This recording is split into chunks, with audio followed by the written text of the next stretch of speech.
I'll take it. Yeah. Word. And actually, let's move this a little closer. As long as we're not.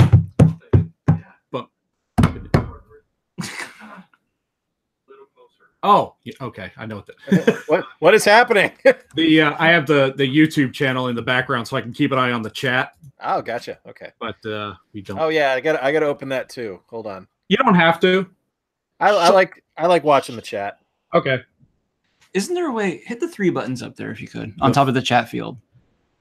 Oh, up here. Yeah. Okay. This one's you can pop it out if you want to close the window. I can. Pop out chat. It just turns it into its own thing. See, like that. Right there. Yeah. If you want to. It's an option. Really matter, but yeah. Do what you like. All right, I'll tell you what I do. All right, stop what you're doing because I'm about to ruin the image and the style that you're used to. I look funny. But yo, I'm making money, see? So yo, girl, I hope you're ready for me. Now gather round. I'm the new fool in town, and my sound's laid down by the underground. No. All right. I drink up all the Hennessy you got on your shelf. And now please let me introduce myself. My name is Humpty. Herms. Pronounced with an Herms.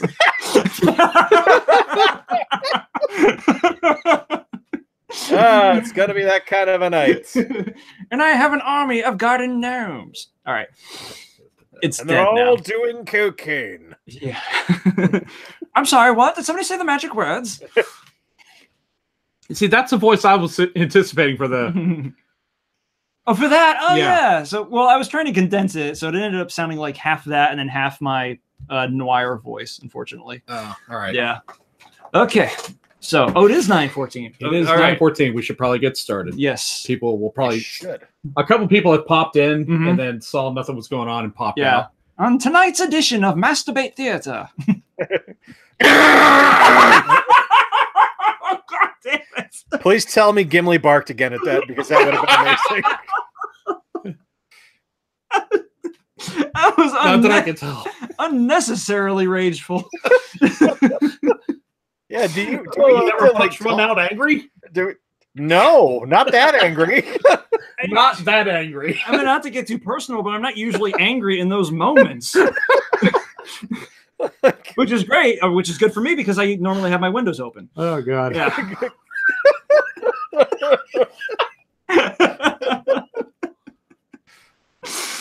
We're off to a rousing start. Oh, my God. All right. Yeah. Hey, did you tag this Sherlock Holmes? Because I want some Holmesians to come in here and see what we're doing. Like, if you think what Will Ferrell and John C. Reilly have done to this character is bad, you ain't seen nothing yet, motherfucker. We're only getting started. No, wait, we haven't started yet. Yeah, that's technically true. All right, technically we have. We are live. Yep. And I'm pretty sure that you made a couple of social media posts about it. Just a few. Yeah, so that's basically live. You know, that's where we're started. The rousing starts. Gunmetal. All right. Welcome. What's up, Gunmetal? To hell. Oh, God. All right. That's my harp. That's my harpsichord. See, I would have gone with like ding ding ding. No, never mind. I would not have. It's Sherlock violin. Oh, yes. I would have started with that, but that would have too quickly gone into a banjo. It would have like ding ding ding ding. I've been married a long time ago. Here she going, where'd you go? Where'd you go? Yeah, so this is a Sherlock Holmes play we're about to do, guys. Yeah. Right. Okay. So you know when the story was written? Because I don't. Oh no, I don't. Actually, was this one of the? Was this a small side story, or was this like one of the big novels? It was a short story. There's only 4 novels. Okay. This was probably before. I want to say this was before the break as well, before Reichenbach Falls. Although I'm not really sure. I just used to read it, every year for Christmas. Reichenbach Falls. All right, no, I'm not going to get into it. So okay, yeah, this is one of the. Was that his showdown with Moriarty? Yes. Okay. So yeah, Reichenbach Falls is when he killed them off and then later brought them back, right? Yes, that is exactly what happened, and it was Moriarty's only appearance in the entire canon. He was supposed to be like Sherlock's equal in every way imaginable. Shows up once, fucking dies. Doesn't even come back for Sherlock Holmes' return. He's a frail old wanker. All right. He was certainly a bitch. Mm-hmm. And he dropped like one too. Certainly. I'm getting into character. I can't fucking wait for this. All right. Mustache. All right. We've been tugging our dicks long enough. Mustache. All right. Mustache. Watson, shit. Bring me a bulldog so I may pet it. What else you can do with a bulldog? I'm going to pet it. That's all. Hey, did I tell you guys that this is probably how this whole thing is going to go, by the way, guys? Yeah, Just fine. So you know. Did I tell you guys that I met a bulldog at the pet store the other day? You told me. You didn't tell him. Oh, dude. So we went to the pet store to pick up some stuff for Tessie for Christmas, and we walk in and there's just this fucking massive, snorting, lower jaw jutting, ugly fucking full Winston Churchill. No, it was 3/4 Winston and 1/4 his American brother or his American cousin Biff. He was 3/4 English, 1/4 American bulldog, and he's already like lived longer than the normal life expectancy of an English. Wow, really? It's great. He looks awesome. He has a gigantic, terrifying tongue, and he was just like the sweetest thing in the world. He was awesome. Oh, it's so cool. Yeah. Oh. It's a good thing I wasn't there. I would have apprehended him immediately. Yeah, I really wish his owner was a dick because I would have decked him and stolen him. But as you should. His owner was a good guy. All right. Well, bummer. You need to meet more assholes with awesome dogs. That's true. Okay. All right. We should start. We should actually start. Yes. All right. Fucking get going. Lemon face. Lion face. Lemon face. I'm good on my prep. How about you? I'm not going to get any more prepared. All right. Where's the brandy? That's right. Oh, it's up there. Yeah. All right. Welcome, attendee of a cultured and erudite disposition. Thank you. You're very welcome. And be entertained by this adaptation of one of the classic adventures of Sherlock Holmes and his ever-present platonic companion. Not platonic. John Watson. Though the audience may be familiar with this story, yes, the events you will bear witness to this eve may not be entirely faithful to the written record. Accurate. Nor may they not be entirely consistent vis-a-vis characterization. That sounded French. I love the French. The dressing is delicious. Oui. Often we know about the syphilis, John. Pipe down. And in fact, may not at all be rendered in the spirit of good taste. Nope. Nor considered by some to be fit for public exhibition. Did someone say exhibition? Do I have to get naked again? That's later. Tease it. So here, what, like flick it a little bit? Yeah, just get some ice cubes on it. Giggity. Yes. Giggity. Yes. I have a use for my whiskey stones finally. Wow, we're not even through the first paragraph and they're off the rails. Okay. Hey, I asked and you said goofy, so I wouldn't want it any other way. Nobody's discouraging that. No. All right. So here then for your Yuletide exaltations. Yep. A not very accurate or even admirable presentation of Sir Arthur Conan Doyle's Christmas classic, Artie. The Adventure of the Blue Carbuncle. Who is not a superhero, for the record. It's not like a shitty superhero. I thought it was a venereal disease, honestly. Well, you get a blue carbuncle from the whores down by the Thames. You pay 17 quid for a blue carbuncle. And just throw a little cocaine on it. That'll cure it all up. I thought you got a blue carbuncle from licking a frozen telephone pole. Well, so a blue carbuncle is when you lick the frozen telephone pole. Your tongue sticks to it. And then a man takes his balls and puts them in a mitten to warm them, and then puts them on your tongue to defrost it. That is the Blue Carbuncle. You were in the army way too long, Watson. What has the military done to you? What has the Queen's Regency wreaked upon your fragile soul? so much. So much. That's the horror. All right. As it is, I had called upon my good friend Sherlock Holmes upon the second morning after Christmas, which, for those scoring at home, would be December the 27th. And in England, we write it 2712, the year, because you Yanks are wanks. A day after Boxing Day. Yes, accurate. We call that Unboxing Day. It is when I record YouTube videos and post them, showing what is inside of a crate that I picked up from the I want a YouTube channel where Watson unboxes just random shit now. I want to see him there with the bowler. Is this another pulp? Oh, I like this one. Okay. I fancy this character very much. You can stay. The rest of you to eBay with me. Hello, I am Jonathan Watson, doctor of thriftonomics, and I bought a useless box of shit. We're going to go through it, and we're going to find out what's in there. Oh, look, a La Crusade. I've always wanted one of these. All right, folks, this is Dr. John Watson here doing another unboxing for you good ladies and gentlemen of YouTube. Now, let's get awkward. However, wouldn't it be thy tube instead of YouTube?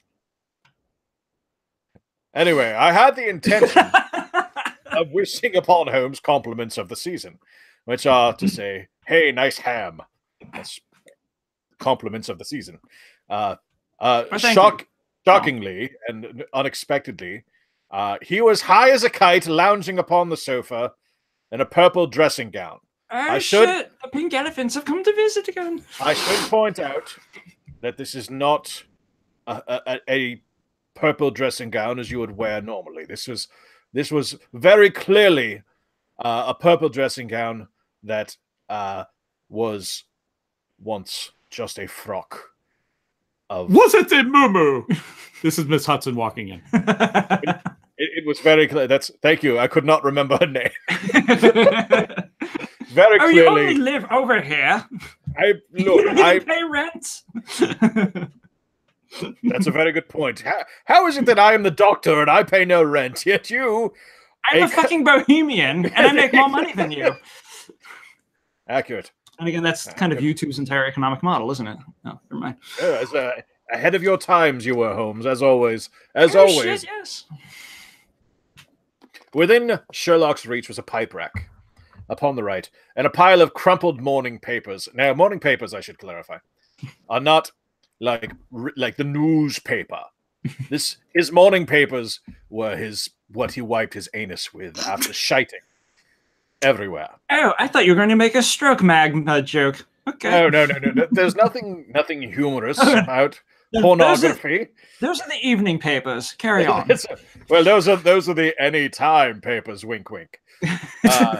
It's true. But they were strangely, these morning papers, which I really should have read the next line before I mentioned that they were poo, were newly studied and near at hand. Could not figure out what he was trying to about by studying his used shit paper. But beside him on the couch as well was a wooden chair. Oh, this smear looks like the Queen. The angle on the back hung a very seedy and disreputable hard felt hat. Look, there's her nose. That's the worst for her. And it was cracked in several places, much like her nose. A lens and forceps lying upon the seat of the chair suggested he had been suspended in this manner for a purpose of examination. Examination, good God. You are engaged, I said. Perhaps I interrupt you. Not at all. I am glad to have a friend with whom I can discuss my results. The matter is a perfectly trivial one. He jerked his thumb in the direction of the old hat. So good. Anyway, the hats. But there are points in connection with it which are not entirely devoid of interest or even instruction. I sat myself in his armchair. I moved the dildo and warmed my hands before his crackling fire, for a sharp frost had set in. and the windows were thick with ice crystals, as thick as the dildo. I suppose, I remarked, that homely as it looks, this thing has some deadly story linked onto it. I should clarify at this point for our viewers, I am not talking of the dildo, I am talking of the hat. Although both descriptions are entirely appropriate. Indeed. But it was the clue which will guide you in the solution of some mystery and the punishment of some crime. No crime, said Sherlock Holmes, laughing. Owning a black dildo is not a crime, especially one with a very prominent vein up the anterior, whatever that is. Only one of those whimsical little incidents, not the dildo, again, which will happen when you have 4 million human beings all jostling each other within the space of a few square miles. And there was much jostling happening in London. Oh, hell yes. It was a lovely time. Did you know that Oscar Wilde liked to go to London? Oscar Wilde lives next door. That motherfucker jostles. Yes, he does. Joss. He's also riddled with the crabs. Well, yes, he's a veritable seafood restaurant. We like to call him the Red Lobster. Anyway, we were talking about a fucking hat. Amidst the action and reaction of so dense a swarm of humanity, every possible combination of events may be expected to take place, and many a little problem will be presented which may be striking and bizarre without being criminal. We have already had experience of such. I remarked so much so that the last 6 cases, which I have added my notes, I'd like to point out that I made Sherlock much more interesting by my writing. I was an excellent writer. I still am, in fact. You can find me on WordPress.com. It's drjohnwatson.wordpress.com. Okay, we're not trying to reboot the whole franchise here. / bowler hat mysteries. 3 have been entirely free of any legal crime. Yes. By the way, what happened to your old blog at www.wordpress.flakymustache.com? That's still active. Oh. Well, okay. I thought you gave up on that. Well, it was on Tumblr, but you know what happened recently. That blog wasn't going to survive the great horning or whatever the fuck it's called. No, I'm back at LiveJournal now. I kind of miss LiveJournal. Anyway, precisely. And I have no doubt that this small matter will fall into the same innocent category as those other 6 cases. Otherwise, our dear Mrs. Hudson would have none of it herself. Who the fuck is Mrs. Hudson? Oh, come. Hello! It is to her that this trophy belongs. It's her dildo. No, it's not. Oh, it's her hat. What, dude, what? No, she found it. She found it. Shut up. She found it, or rather an acquaintance of hers, a Mr. Peterson, proffered to her. Peterson. Proffered to her to pass along to me. Its owner is unknown. I beg that you will look upon it not as a battered billycock, but as an intellectual. Thanks for that, buddy. I love how organic all that was. I know. Not as a battered billy male chicken, but as an intellectual problem. And first, as to how it came here. It arrived upon Christmas morning in company with a good fat goose, which is, I have no doubt, roasting at this moment in front of Peterson's fire. It is, as they say, she chonk. The facts are these. I don't like the altar. Nice, thick goose. Big, doesn't work when you orate it, does it? Thick with 2 C's? 2 C's, yeah. This doesn't deserve to be verbalized at all. The facts are these. About 4 o'clock on Christmas morning, Peterson, who, according to Mrs. Hudson, reminder that she sometimes has a habit of lying, but, we'll disregard that at this moment. As she do. Is a very honest fellow, was returning from some small jollification, and was making his way homewards toward Tottenham Court Road. Well, we should cover now that he was looking for some jollification next door at Oscar Wilde's house. He might have been. I don't know. It was a very brief moment between the Graham and his arrival, so I didn't shake his hand in any case. I just don't. It's best to do in these trying times. In front of him, he saw in the gaslight a tallish man walking with a slight stagger and carrying a white goose slung over his shoulder. As he reached the corner of Gouge Street, who names these streets? A row broke out between the stranger and a little knot of roughs. One of the latter knocked off the man's hat, on which he raised his stick to defend himself, dick joke, swinging it over his head, exposition on the dick joke, smashed the shop window behind him, absurd denouement. Peterson had rushed forward to protect the stranger from his assailants, but the man, shocked at having broken the window and seeing an official-looking person in uniform rushing towards him, dropped his goose, that may be a euphemism for something, took to his heels and vanished amid the labyrinth of small streets which lie at the back of Tottenham Court Road. The roughs had also fled at the appearance of Peterson, so that he was left in possession of the field of battle and also of the spoils of victory in the shape of this battered hat and a most unimpeachable, which is the exact opposite of what I just said, Christmas goose. Which surely... Say something, Watson. surely, you can always rely on me to speak, Holmes. I'm going to expound upon what you said now as you drink some tea and clear your vocal cords. Why we keep your ass around, Watson? Sure, yes, I understand. I know I am here. I offer nothing but pause. Surely, Mr. Peterson restored these items to yon owner. My dear fellow, there lies the problem. It is true. Of course it does. Yeah, otherwise we would be done already. It is true that for Miss Henry Baker was printed upon a small card which was tied to the bird's left leg, and it is also true that the initials HB are legible upon the lining of this hat, but as there are some... Yes? This seems like this is a fairly simple thing to solve, Holmes. Yes, but it's like 1890 fucking caveman days. I guess we can't exactly fucking Google it. No. What are you talking? That's mad language, Watson. I don't even know what you refer to there. I'm sorry. No, that's fine. Speak. It'd be cool if, like, no, Watson did have a time travel machine, because then there was Sherlock Holmes in the 21st and a half, where I ended up as a fucking head on a robot's body. How does that fucking work? If anyone was going to have eccentric body-saving mechanics or brain-saving mechanics, it would be you and Walter Elias Disney.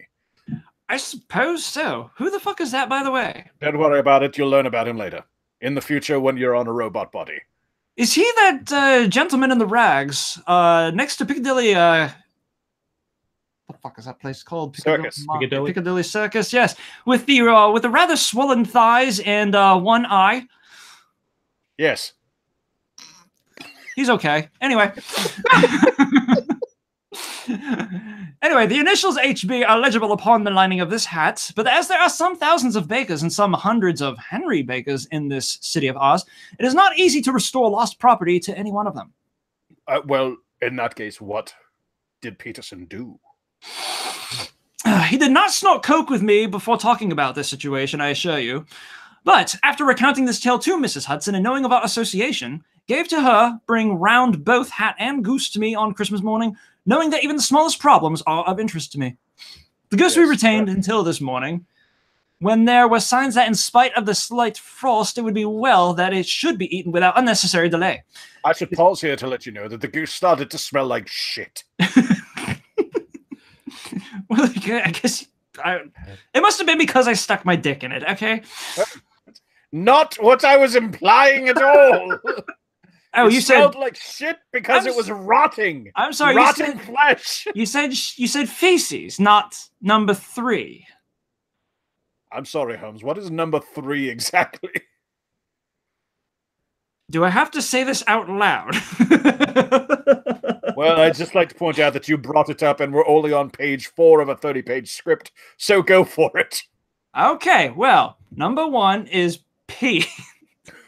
Yes. If I wasn't in the public why domain... are you explaining this to a doctor? Yeah, why? I'm not that kind of doctor. He's like, it's an honorary, like Dr. J. I don't know. I'm a field medic, for God's sake.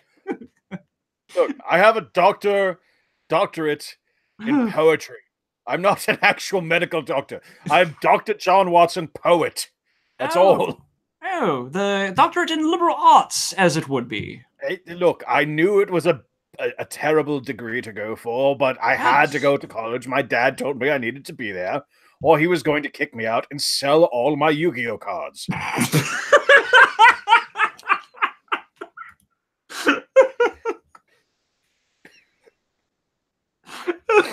He's died from that.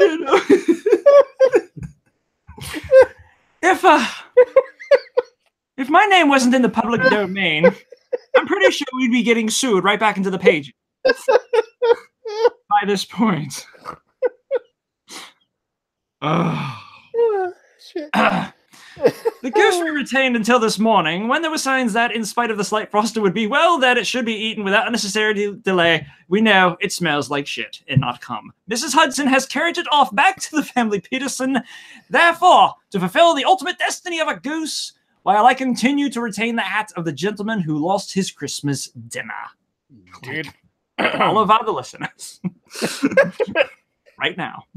Did he not advertise? No. Then what clue could you have to his true identity? Only as much as we can deduce. From his goose? No! No, it's in somebody's turd cutter right now. From his hat. I'm sorry, Holmes. Yeah, you can't eat a fucking hat, can you? Okay. I'll do the detective-advising, and you listen to me. Okay, look, I am just trying to make light of the situation. I full disclosure, still drunk on mulled wine from Christmas. Oh, can I have some, please? No, you cannot. Damn it. I wish to forget the moment, this rather traumatic recent moment where I apparently buggered a dead bird, but if you won't help, then I suppose it can't be. Well, I would like to point out that you have plenty of illicit materials around your person at all times. What with the heroin and cocaine. That is true. I don't know. I think I'm out by now. We'll check that in a little bit. We'll call Mrs. Hudson. I'm sure she has a reserve. Oh, Mrs. Hudson is going to make quite an entrance, I assure you. Anyway, we can deduce what's... What? What's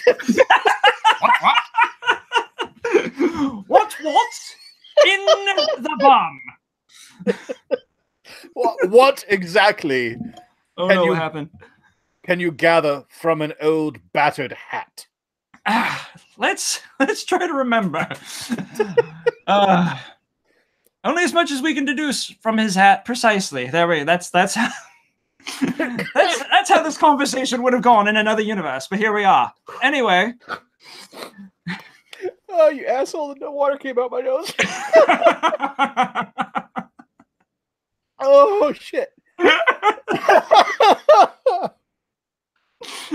This is insane. I have no idea. I'm sorry. This is going to be a bitch for you to edit. Who says I'm editing anything now? All right. That's fair enough. Leave it unmolested. But obviously you are joking, Holmes. What can you gather from this old battered felt? I'm glad you asked. Here is my lens. You know my methods. Yes. What can you gather yourself as to the individuality of the man who has worn this article? I took the tattered object in my hands and turned it over rather ruefully. He's narrating.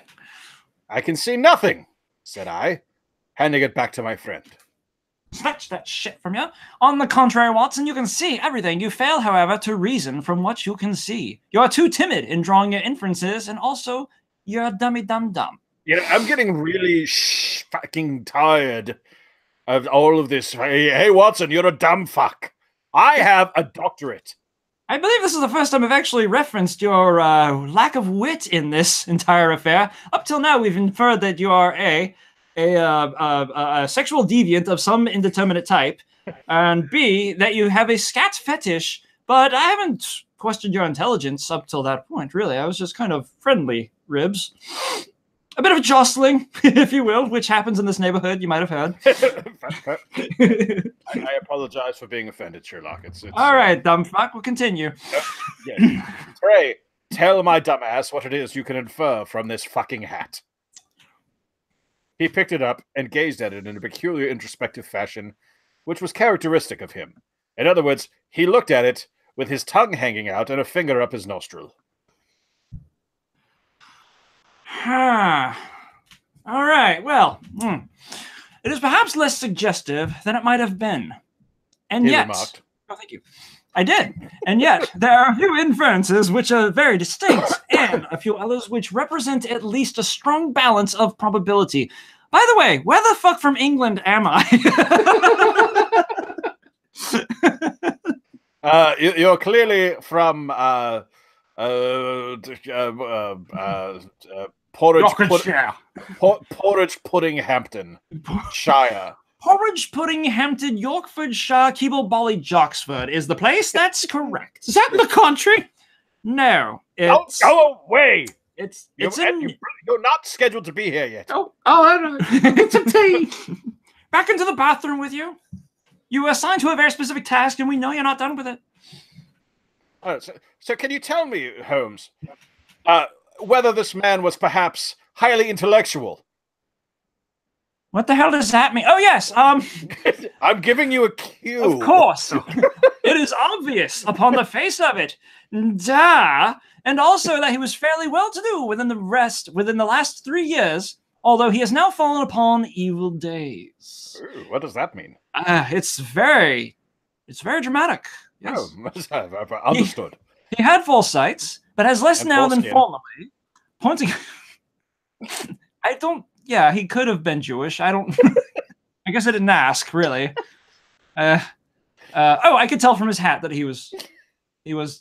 No, I couldn't. I'm sorry. Yeah, that's fine. Carry on. I apologize. But although he has now fallen upon evil days. He had foresight, but has less now than formerly, pointing to a moral retrogression, which, when taken with the decline of his fortunes, seems to indicate some evil influence, probably drink, at work upon him. Like I have any room to judge. This may account also for the obvious fact that his wife has ceased to love him. Why am I so cruel?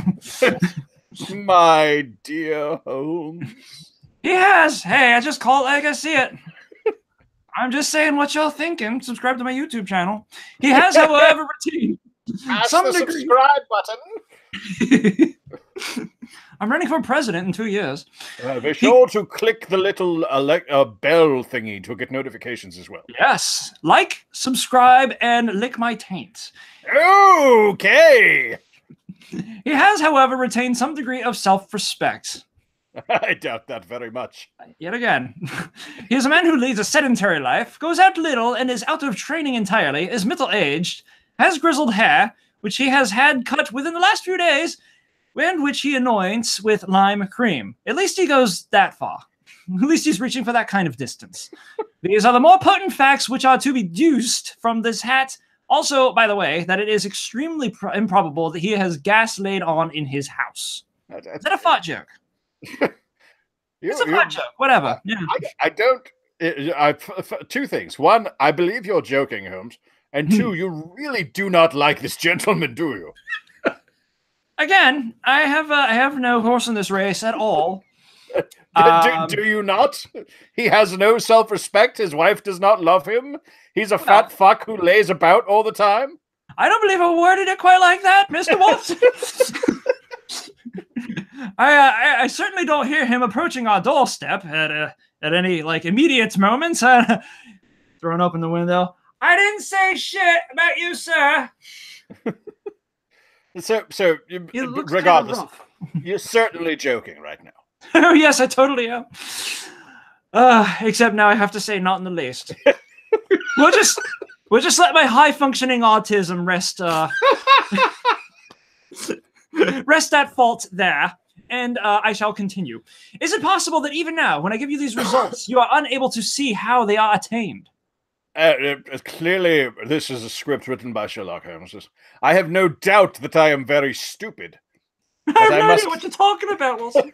But I must confess, I am unable to follow you. For example, how did you deduce this man was intellectual? For answer, Holmes clapped the hat upon his head, did a tiny little jig, and it came right over the forehead. It settled upon the bridge of his nose. That's me doing. All right. Hey. Pantomime! It is a question of cubic capacity, said he. Said me. A man with so large a brain must have something in it. The decline of his fortunes, then. Excuse me, if you weren't able to understand me, it's because I haven't removed my mouth from my own clock. Hang on one sec.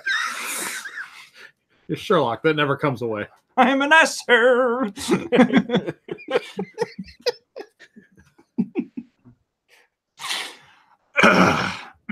So obviously what's on his mind is the decline of his fortunes then. Yes, this hat is 3 years old, as was previously stated. Yes. Do neither of us remember saying anyway? These flat bridge curled at the edge came in then. It is a hat of the very best quality. Look at the band of ribbed silk and the excellent lining. If this man could afford to buy so expensive a hat 3 years ago and has had no hat since, then he has assuredly gone down in the world. I have deduced all of this meaning behind his character from a fucking piece of headwear. That's clear enough, certainly. It's all very obvious now. Is it? Yes. Or am I high as a kite? No. It's very clearly 100%. It's screaming at me that this is what's going on. I understand completely. But how about the foresight and the moral retrogression? Sherlock laughed. Here's the foresight, Watson. Said he putting his finger... Oh, wow. He said, putting his finger upon the little disc in loop of the heat securer. Hat securer. I just tested the equipment in here pretty well. What are you talking about, Sherlock? Oh, nothing. There is no fourth wall. There's no man behind the curtain. Here's the foresight. Hashtag. They are never sold upon hats. Whatever the fuck this is. If this man ordered one, it is a sign of a certain amount of foresight since he went out of his way to take this precaution against the wind. But since we see that he has broken the elastic and has not troubled to replace it, it is obvious that he has less foresight now than formerly, which is distinct proof of a weakening nature. On the other hand, he has endeavored to conceal some of these stains upon the felt by daubing them with ink, which is a sign that he has not entirely lost his self-respect. Well, your reasoning is certainly plausible, Sherlock. The further points that he is middle-aged, that his hair is grizzled, that it has been recently cut, and that he uses lime cream, whatever that is, are all to be gathered from a close examination of the lower part of the lining. Yes. The lens discloses a large number of hair ends clean cut by the scissors of the barber. Yes. They all appear to be adhesive, and there is a distinct odor of lime cream. What does it smell like? Smells like desperation. Oh. All right, by Calvin Klein. Yes. Okay. that was rather good. Thank you. Smashing shit, Watson.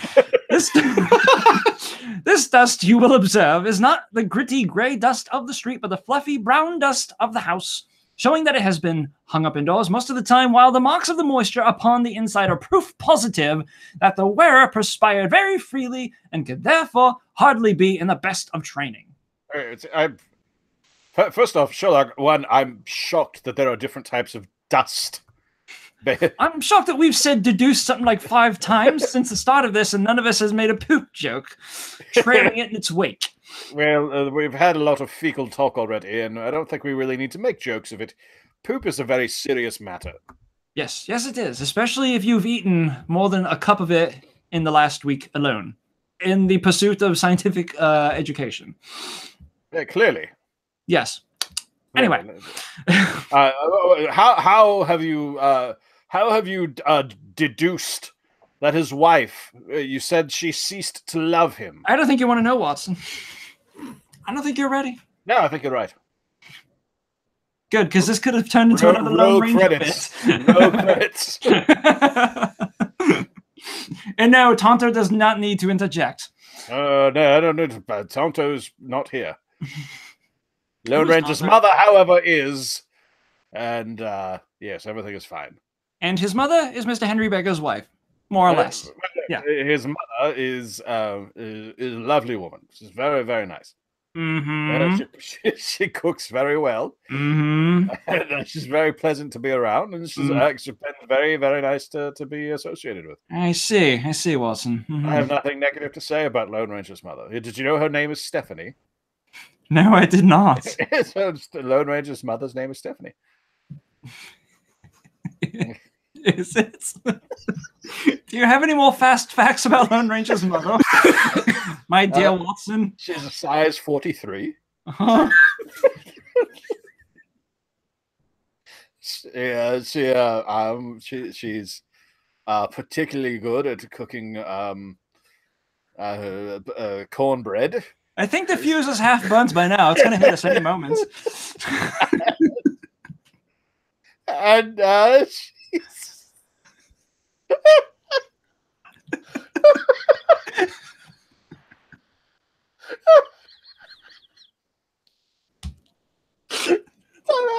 out. Oh, shit.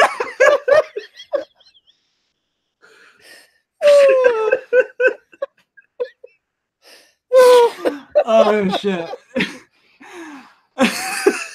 Oh, God. Oh, hell. Yeah. We have some traffic on this, but I don't really care. she cleans very well. But you said his wife, she ceased to love him. That's correct. How can you tell? Oh, God. All right. Okay. This hat has not been brushed for weeks.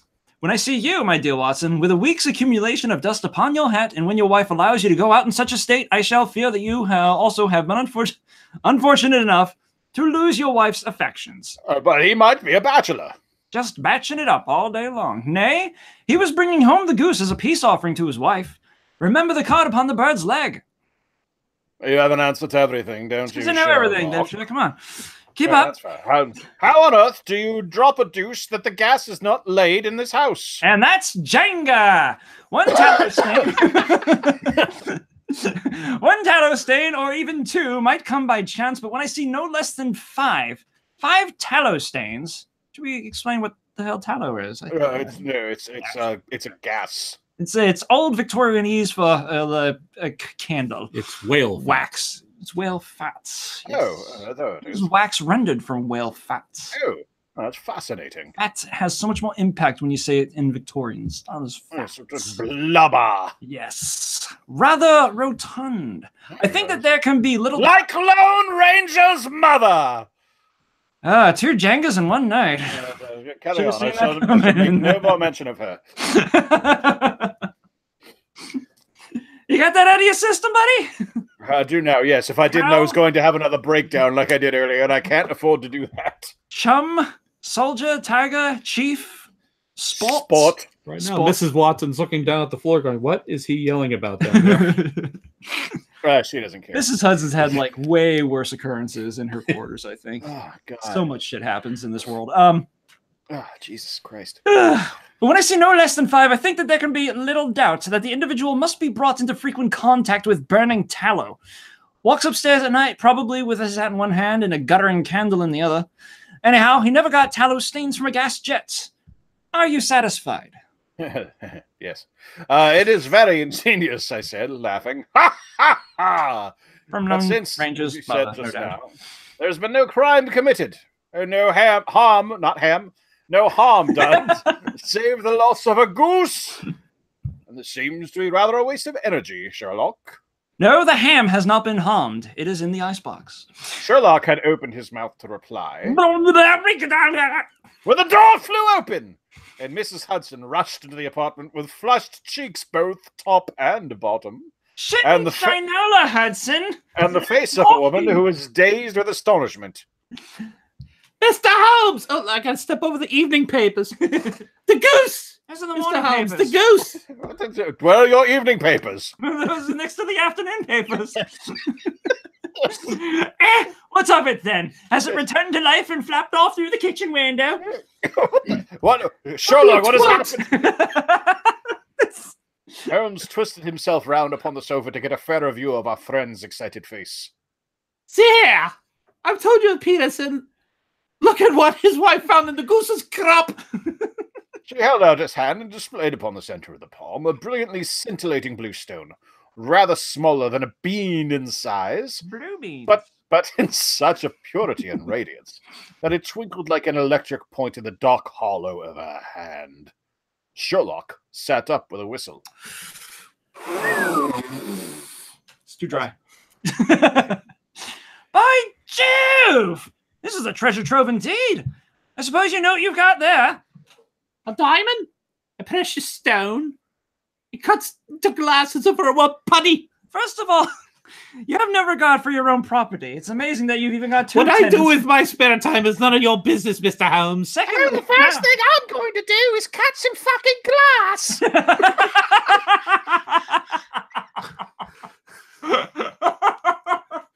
Do you see me coming down here messing with your scientific beakers going all jostled left and right? No!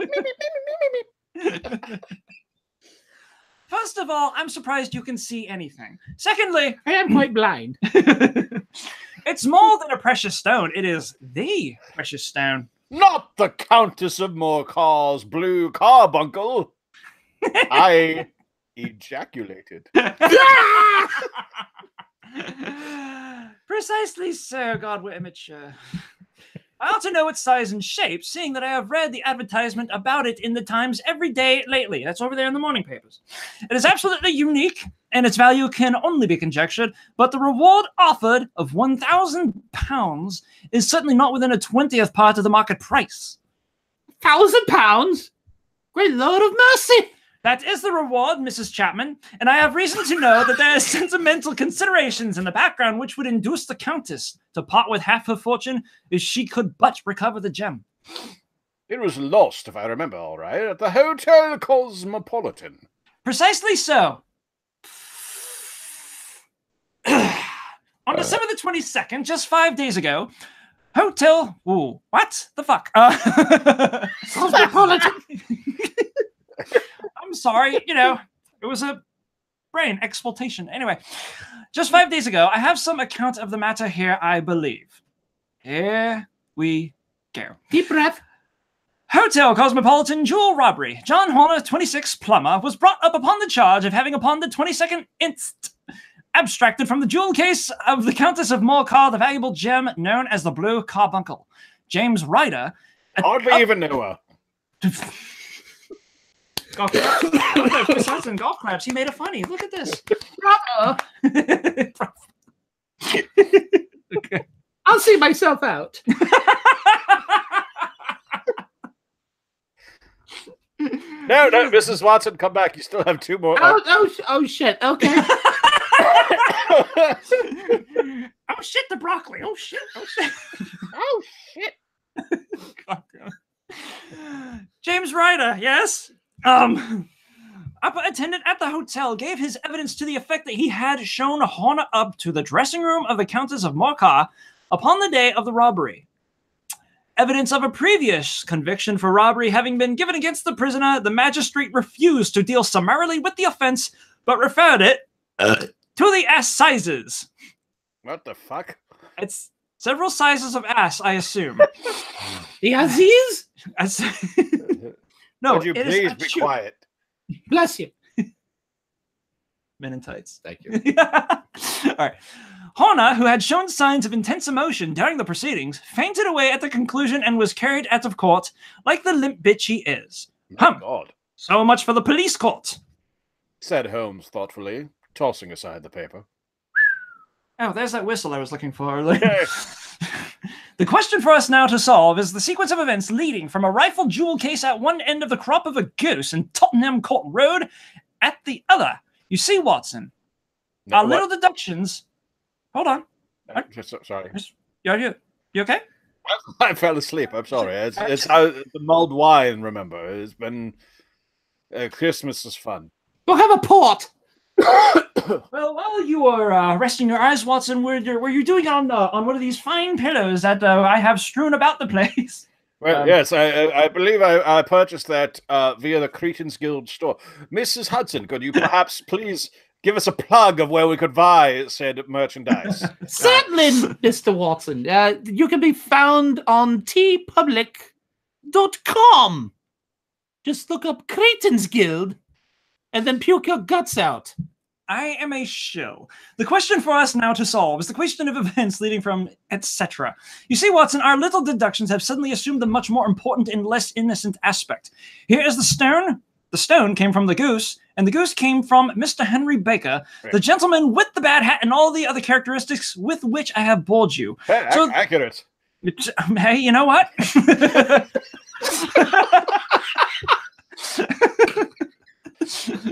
So now we must set ourselves very seriously to finding this gentleman and ascertaining what part he has played in this little mystery. To do this, we must try the simplest means first, and these lie undoubtedly in an Oh, no, they said it like advertisement back in the day, yes. In all the evening papers, if this fails, I shall have recourse to other methods. But, Sherlock Holmes, what will you say? Don't track the mail, retrieve a monkey on a train, don't rap my rap. Give me a pencil and that slip of paper. I'm going to write these lyrics down. I think I have something here. Now then, found at the corner of Gouge Street. What's that? Sorry? What? I love that you just did that because I was really considering making that joke, and I'm glad you went with it. So carry on. Back to Gouge Street. Yeah. I'm sorry, I don't actually know the lyrics. I figured the attuned verbiage or gibberish would be good enough. It's as close to Dave Matthews as we need to get. Yeah. All right. We could try out for a frontman. Anyway, give me a pencil and that slip of paper. Now then, found at the corner of Gouge Street, a goose and a black felt hat. Mr. Henry Baker can have the same by applying at 6:30 this evening at 221B Baker Street. That is clear and concise. Very well, but will he see it? Hopefully, if he's not drinking and stuffing rice patties into his fucking fat face, then he ought to. Holy shit. I don't have anything against this man. It's okay. Was that mildly racist? I don't know. I've never seen him before. Point taken. I can't deduce his ethnicity from the hat, just whether or not he can't put the cookies down every once in a while. Oh, but you can tell if he has gas or not. Yeah. Yeah, I can. Smell his hat. Smell it. Smell it. It's lovely. It smells like Depression by Calvin Klein. You dockside chambermaid. If you ever interrupt me again, no cocaine for you. Well, he was sure to keep an eye on the papers since, to a poor man, the loss was a heavy one. He was so clearly scared by his missed chance in breaking the window and by the approach of Peterson that he thought of nothing but flight. But since then, he must have bitterly regretted the impulse which caused him to drop his bird. Now. Then again, the introduction of his name will cause him to see it, for everyone who knows him will direct his attention to it. Here you are, Miss Hudson. Psh. If you could run down to the advertising agency and have this put in the evening papers, I would appreciate it if you just fucked off now. Is it print dead? Oh, wait, no, this is the 1800s. In which papers? Oh, but it is still slowly dying, surprisingly. Oh, in the Globe, Star, Pall Mall, St. James, Evening News, Hustler, Biggins. Oh, I forgot I wrote these in. I do believe you made some of those up. Yeah. Especially macho girls. I'm a big fan of Jungle Love Quarterly.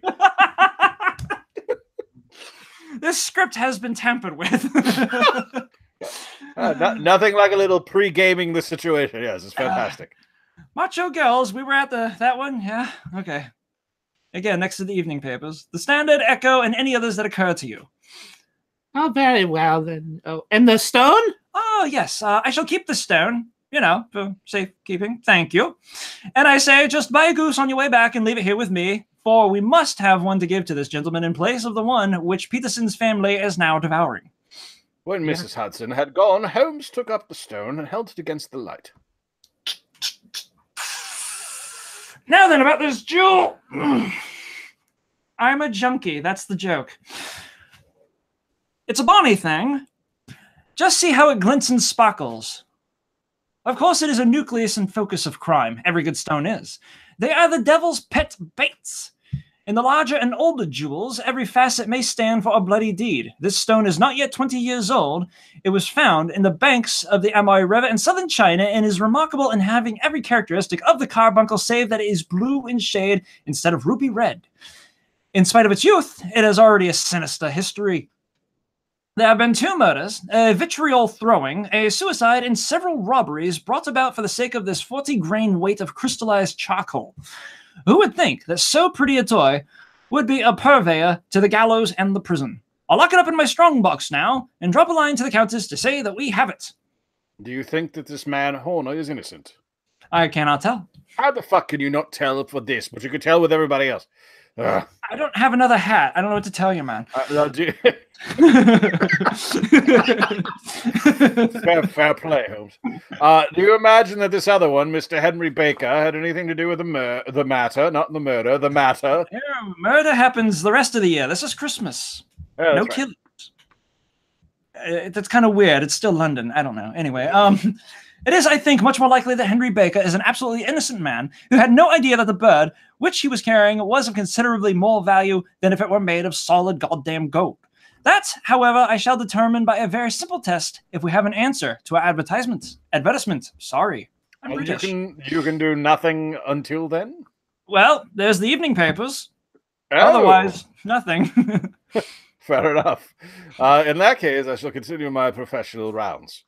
I'm going down to the bar. Is Watson having a stroke? Good God, man. Take a seat. Personally, I'm not having a stroke, but Lone Ranger's mother is giving a stroke. I shall come back in the evening. Watson. I will come back in the evening, if you've mentioned. For I should like to see the solution of this so tangled a business. Very glad to see you, I said, out of the side of my mouth. I dine at 7. There is a woodcock, I believe. Yes, just cocks everywhere. Yep. By the way, in view of recent occurrences, perhaps I ought to miss. Our strokes. Spit it out, man. Watson, you're the doctor. Are strokes contagious? Again, I'm a poetry doctor. That's true. You are. I think I shall never see a stroke as lovely, blue, fart. So you're not even good at that, huh? Well, that was my poem about having a stroke. Oh, I get it. Very meta. It is. I choose to put myself into the position of my subjects that I write about. Okay, listen, I gotta go eat, man. So if you don't mind, you died at 7, and it's still morning. Holmes. Yeah, but there's a woodcock. I should mention. I will take my leave of you, and perhaps we should ask Mrs. Hudson to examine its crop. I'm not doing shit. You're supposed to be gone. I haven't left yet. I had to grab my coat. It's cold. It's December in fucking London. It's cold out. Watson, she's in the WC, and I've heard her grunting for the last 5 minutes. Oh, it's the screaming shit.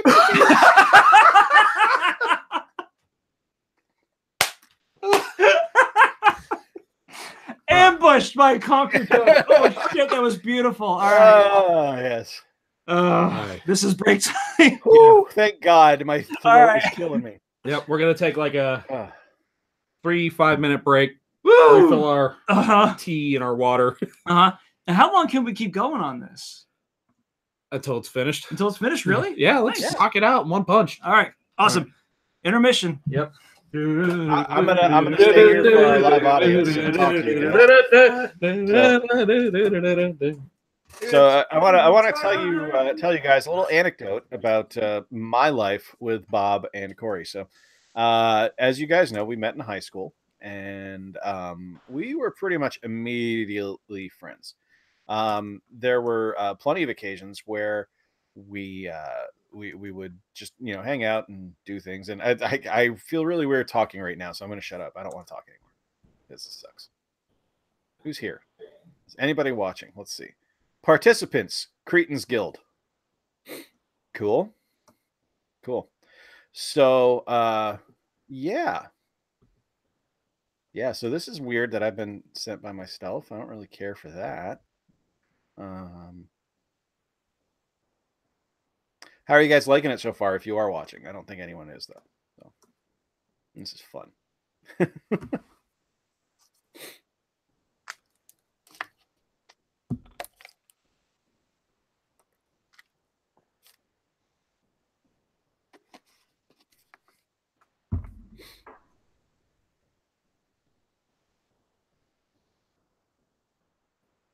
All right. Oh man, it's warm in here.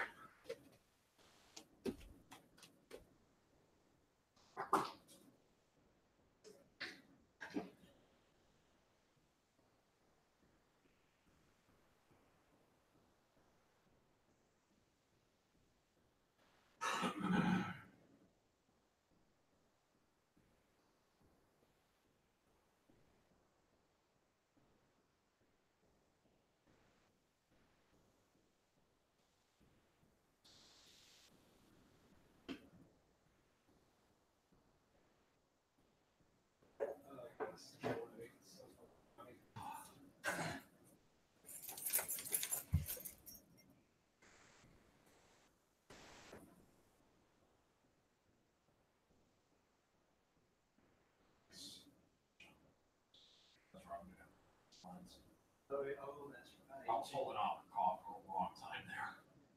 Here, the bulk of the third act. St. Elmo's Fire. Not St. Nemo's Fire. It's a cover of a John Carr song by the Smiths.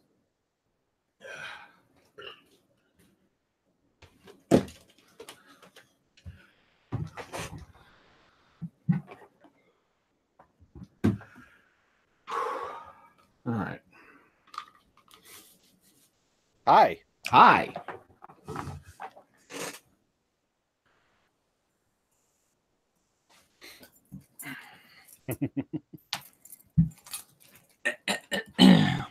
Yes. Oh, before you plug in, can you close? Yeah. In here, I was thinking it'd take us like 45 minutes to knock all this out. Yeah. Right. Yeah. Our unscripted stiff has like a stiff. It's a stiff. Yes, it's stiff. Yeah. Our unscripted stuff doesn't even give us any material to work with, and yet we come up with an hour and a half's worth on the average of bullshit to just spit out. This was just a launch pad. It's a special. Are you, Corey? I'm not screwing this over too much, am I, by being overly goofy? No, absolutely fucking not. This is honestly, people that are willfully listening to us, they know what they're getting into. Yeah. Or at least they ought to by this point. Is anyone listening to us right now? I have no clue. Yeah. No one's talking, but I've been watching the view count go up and down, up and down. We have 2 viewers right now. I know the chat's not active, so. Oh, yeah, I got the chat in a separate window. That's fine. You don't hear too much chatting in the theater, do you? No, that's true. That's true. Nah. This is the show experience, the show floor experience, or if there's a more accurate phrase, what I'm trying to convey, it's that. Anyway, okay. Woo! All right.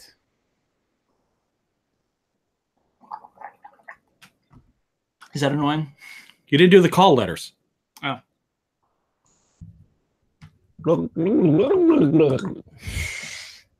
Thank you. I didn't do it that time either.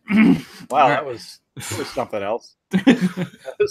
What are the call letters? Do we have call letters, or was it just doing a WNBC? WYNO. W1. Oh, hey, hold on.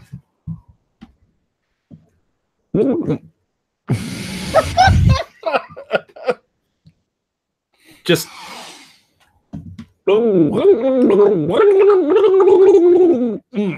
better. Yeah. Yeah. Hardly dignified though. So, and we're all about the dignity here. Oh yeah. Yes. At the Cretans Guild. I'm so happy. Center for the Performing Arts. Saw that just now. I don't know who, but that was something special you just watched. To listen to. All right. Jump into this fucking venal catastrophe again. All right. Ready when you guys are. All right. Oh, this is Bob's big scene here. Mm-hmm. Not yet. That's in the third act. Oh, the third act he starts, supporting a lot more than yeah. It gets heavy. All right. And now, back to a very special episode of the Cretans Guild podcast. I had been delayed at a case, and it was a little 6:30, and I found myself in Baker Street once more. When I approached the house, a so tallish man in a Scotch bonnet with a coat who was buttoned up to his chin, waiting outside in the bright semicircle, which was thrown from the fanlight. Just as I arrived, the door was open, and we were shown up together to Holmes's room. Mr. Henry Baker and Drunk Watson, I believe. He said, rising from the armchair and greeting his visitor with the easy air of geniality which she could so readily assume. Holy shit, Watson! You smell like formaldehyde. It must have been some cracking good stuff. I feel really lovely. All right. Well, there's the floor. Feel free. Pray take this chair by the fire, Mr. Baker. Good. Your mustache is not a pretty sight at the moment, Dr. Watson. Doctor of vomiting. It's a poetry. Doctor of poetry, of course. Delicious poetry. Pray take this chair by the fire. I'm addressing Mr. Baker. Now, you can go ahead and stay on the floor. Right. It is a cold night, and I observe that your circulation is more adapted for summer than for winter. Oh, you're such an asshole. My British accent better than at least Hugh Laurie's American accent. Then we're doing just fine. All right. From par. Oh, Watson, you have just come at the right time. Hey, that's what she said. Is that your hat, Mr. Baker?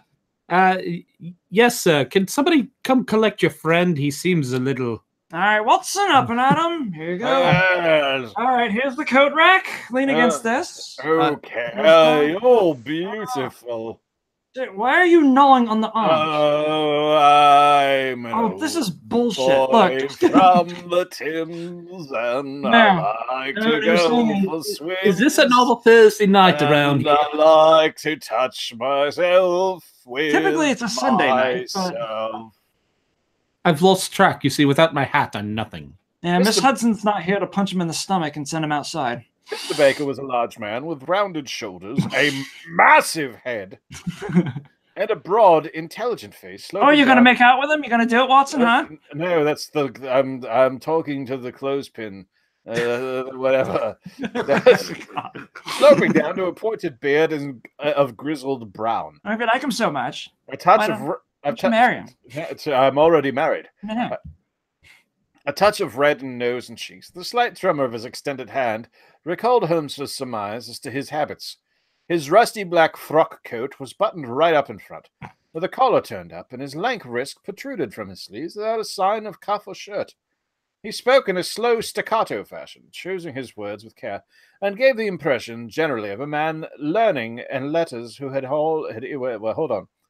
He gave the impression, generally, of a man learning in letters who had an ill usage at the hand of fortune. Should I? Is he talking to us? No.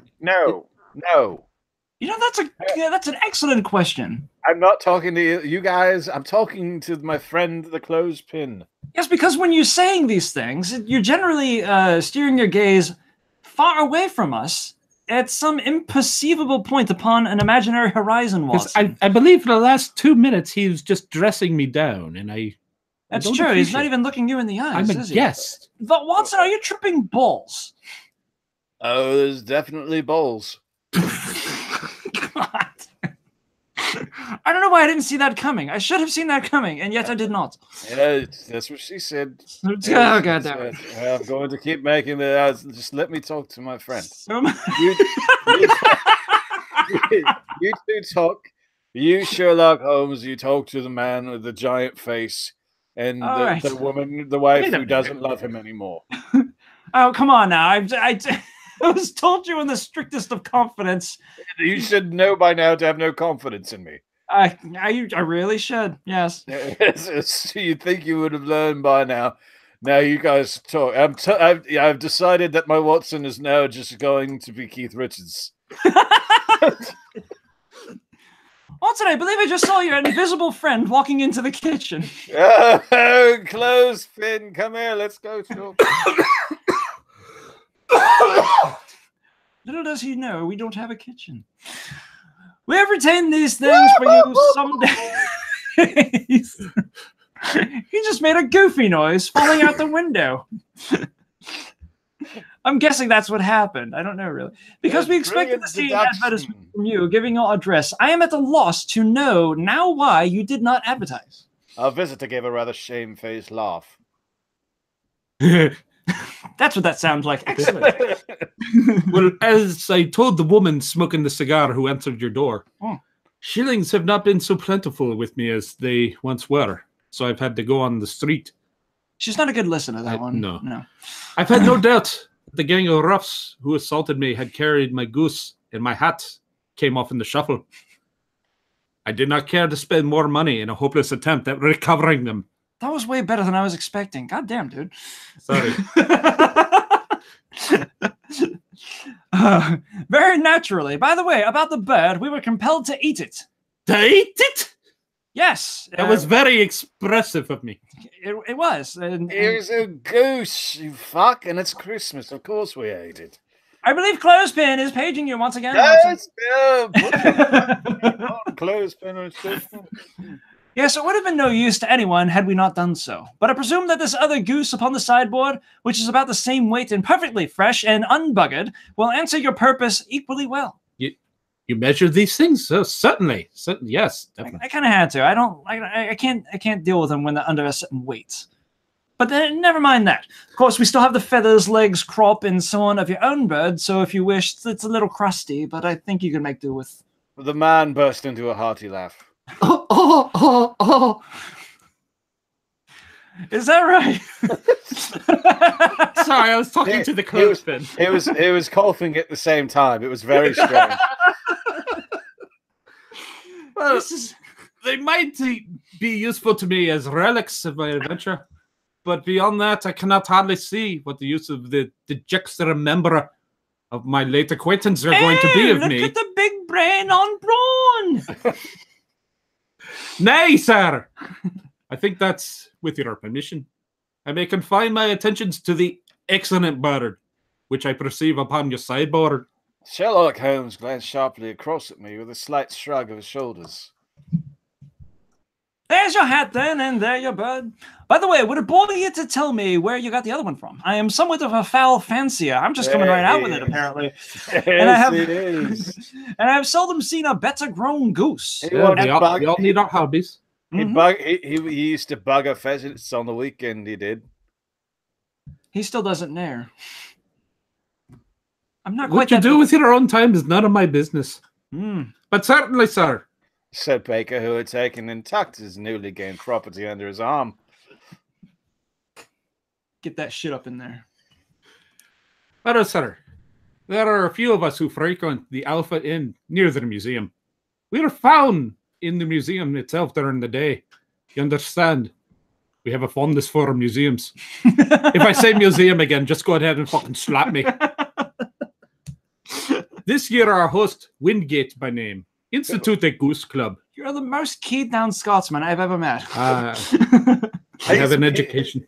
He's been busy playing with Clothespin. How come everybody can see him but me? Clothespin's just, you have to experience Clothespin in your soul, mate. Maybe if you put down the snuff once in a while, you take in more of the scenery. Yeah, but I think the cocaine would have done something. It's not snuff in his nose, mate.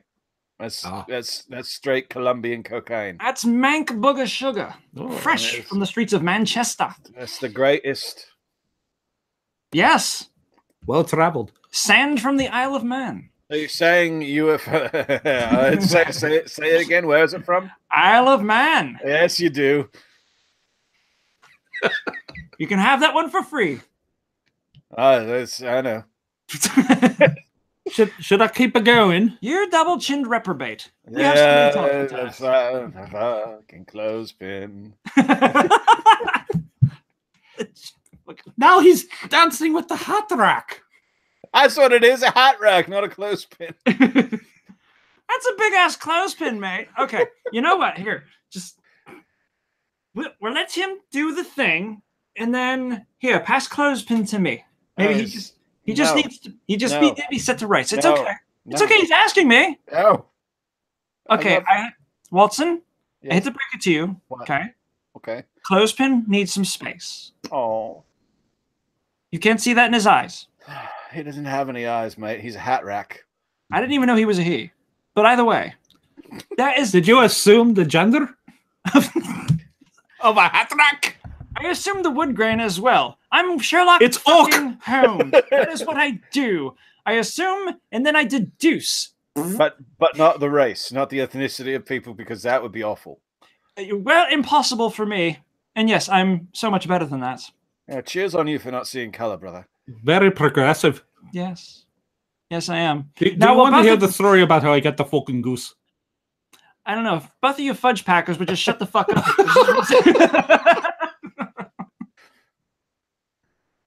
That'll get some hits for you. All right. By the by. The museums and shit. All right, go ahead. Yeah. This year, our good host, Wingate by name, instituted a goose club. It was foolish, but on the consideration of a few pence every week, we were each to receive a ballad at Christmas. My pence were duly paid, because for some reason I am the most honest Scot in all of the English Isles. As we previously established, you're a rich in character and education. But very in the pocket. And, kind of a lard ass. Well, the rest is familiar to you. And your wife doesn't love you. We don't have to keep reminding him of that one. He probably already knows. Just twist that dagger in the back of me hey, a little more.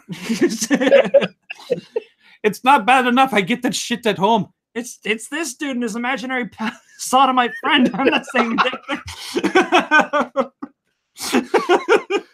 This isn't me. But because of the goose you are giving me, I am much indebted to you, sir. So if you ever come to my local pub, I'll share a jug of ale with you. With a comical pomposity of manner, he bowed solemnly to both of us and strode off upon his way. That's actually genuinely humble. There's no pomp about that whatsoever. Look at this polite boy. He's very polite, said Holmes when he had closed the door behind him. Oh yeah, so much for that shithead. Anyway,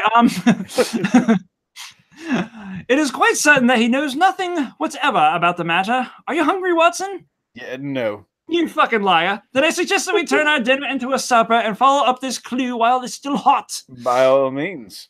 It was a bitter night, so we drew on our ulsters and wrapped cravats about our throats. Outside, the stars were shining coldly on a cloudless sky, and the breath of the passers-by blew out into smoke like so many pistol shots. He is a poet. Our footfalls rang out crisply and loudly as we swung through the Doctor's Quarter, Wimpole Street, Arley Street, and so through Wigmore Street into Oxford Street, and also all kinds of other streets. In a quarter of an hour, we were in Bloomsbury at the Alpha Inn, which is a small pub at the corner of one of the streets, which runs into the Holborn. One of those all kinds of streets we were just discussing. Yes. Holmes pushed open the door of the private bar and ordered 42 glasses of beer from the ruddy-faced, white-apron landlord. All right, 41 glasses of beer for me. And Watson, care to wet your whistle? It's still wet. No, I'm good. Huh? Okay. No.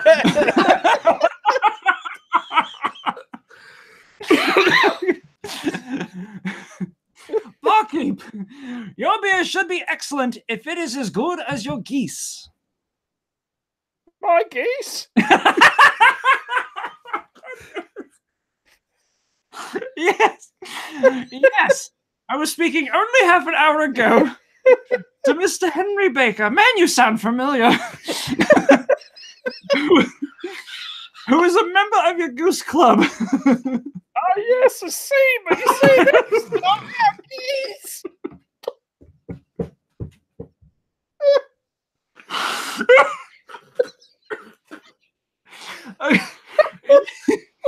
Indeed. Who's then? Indeed, who's then? Well, I got the 2,000 from a salesman in Covent Garden.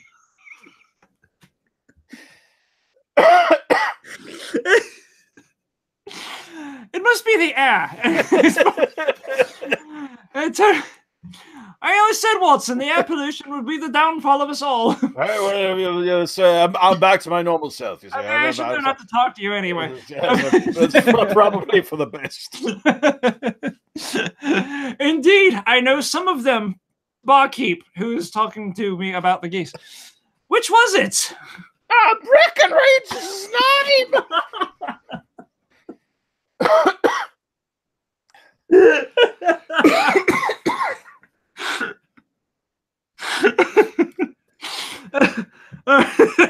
Sorry. Oh, okay, all right. It's like a smurf with head trauma. Breckenridge, I don't know him. Well, here's your good health, landlord. Prosperity to your house. There's actually a mug right in front of me. I could have used this as a prop. Good night. Good night, Mr. Sherlock. Okay.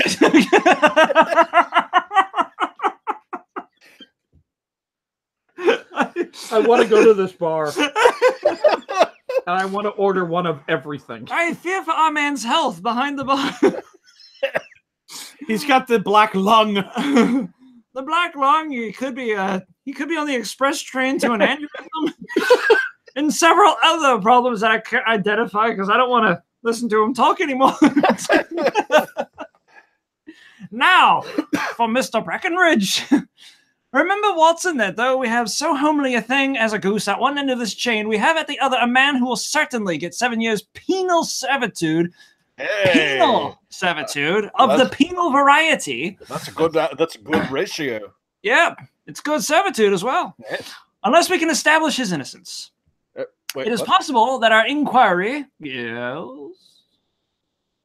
What? What? What? What? Who? What? Get on with it! In the butt. Now, it is possible that our inquiry may but confirm his guilt, semicolon, but in any case, I don't know how to pronounce semicolons. I'm sorry, Watson. We have a line of investigation which has been missed by the police and which a singular chance has been placed in our hands. Let us follow it out to the bitter end. Faces to the south, then, and quick march. Holy shit, I'm histrionic. A semicolon, Sherlock, is pronounced much like a comma, just slightly longer. Ah, okay. So but also saying semicolon is just as effective. Okay, so not short, still a brief pause. A brief pause, but but less brief than a comma. Okay. But more rapid than a period. Now, would you say that the pause would be shorter than your already excessively short member, or perhaps just a tiny bit longer? Well, you know, if we're bringing members into the equation, I have to say that the pause would be roughly the size of Mrs. Hudson's. Very good, Watson. I now have an accurate picture of how long the pause is supposed to be for verbalizing a semicolon. Apparently, I have to shut up for 2 minutes. Yes. Anyway, exactly. we passed across Holborn. That's my line, Sherlock. Oh, whoops. Sorry, I'm not paying attention to Would you like me to stop reading? No. We passed across the Holborn, down Endell Street, and so through a zigzag of slums to Covent Garden Market. One of the largest stalls bore the name of Breckenridge upon it, and the proprietor, a horsey-looking man with a sharp face and trim side whiskers, was helping a boy put up the shutters. Good evening. It's a cold night. The salesman nodded and shot a questioning glance at my companion. Sold out of geese, I see. Continued Holmes, pointing at the bare slabs of marble. Let you have 500 tomorrow morning. Nope, that's no good. I can't eat that many. I can't eat that many, Mr. Breckenridge. You're just a frail thing. I think you could eat it all. Well, there are some on the stall with the gossfly. Ah, but I was recommended to you. Who by? The landlord of the Alpha. Oh, yeah. I sent him a couple of rotten dozen. And fine birds. Oh, gross. Okay. And fine birds they were, too. Now I'm just lying. Where did you get them from now? To my surprise, the question provoked a burst of anger from the salesman. Now, then, mister. Okay, calm down. Those were not semicolons there. He stood with his head cocked and his arms akimbo. I think like that. Cross arm? Yeah, maybe. The right fucking cross arm. Everything has to sound extremely British. Yes, I know. I can't say he said mildly perturbed with his arms crossed in front of him. That works. His head cocked and his arms akimbo sounds much cooler. All right. Much like a reclining golden retriever. Yes. What you driving at, eh? It is straight enough. I should like to know who sold you the geese which you supplied to the Alpha. Well, then I shan't tell you, so now.